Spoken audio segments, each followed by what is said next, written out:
Bonjour David. Bonjour. Vous êtes pour la première fois commissaire d'expo. Qu'est-ce qu'elle dit de vous finalement, cette exposition? Parce que c'est intéressant d'être un artiste commissaire en n'ayant pas ses propres pièces.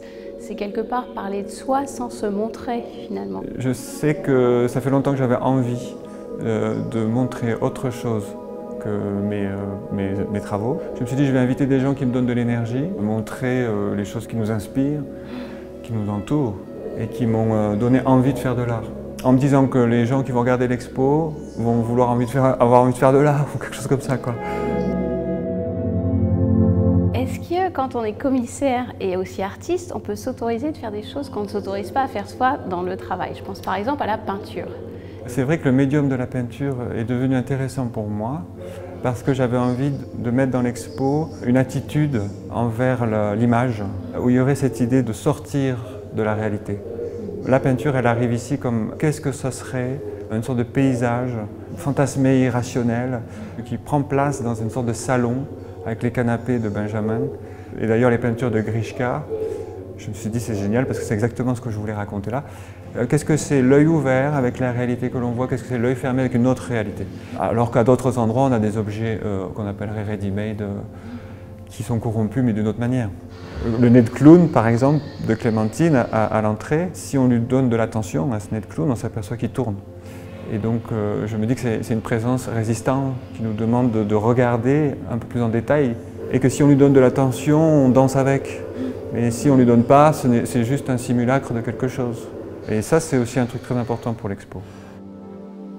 C'est vrai qu'il y a pas mal de choses à voir, des petits détails, des entre-deux, des pièces au sol, du son.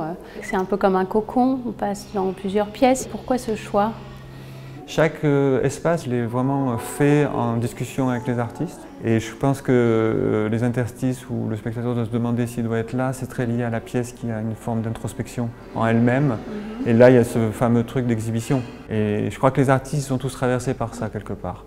Ce truc de se replier sur soi, de créer un monde intérieur et en même temps d'avoir l'envie de montrer une partie. Et je crois que la scéno, elles se font là-dedans aussi. Est-ce qu'on peut revenir sur le choix du titre? Pourquoi ce titre? D'où vient-il? Le titre, c'est le nom d'un album d'un groupe qui s'appelle Felt. Je me suis dit que c'était intéressant cet émiettement d'une beauté antiseptique. Je ne sais pas c'est quoi la beauté antiseptique.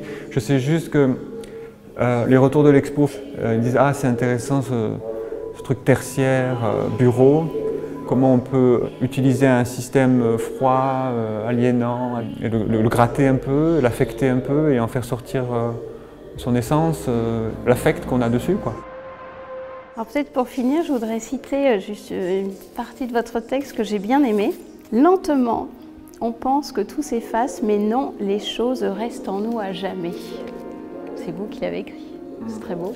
Je me suis dit que ce qui était plus intéressant dans ce projet, c'était la discussion que j'ai eue avec tout le monde, plutôt que de voir le projet fini. C'est un peu ce que j'ai essayé de retranscrire dans ce texte.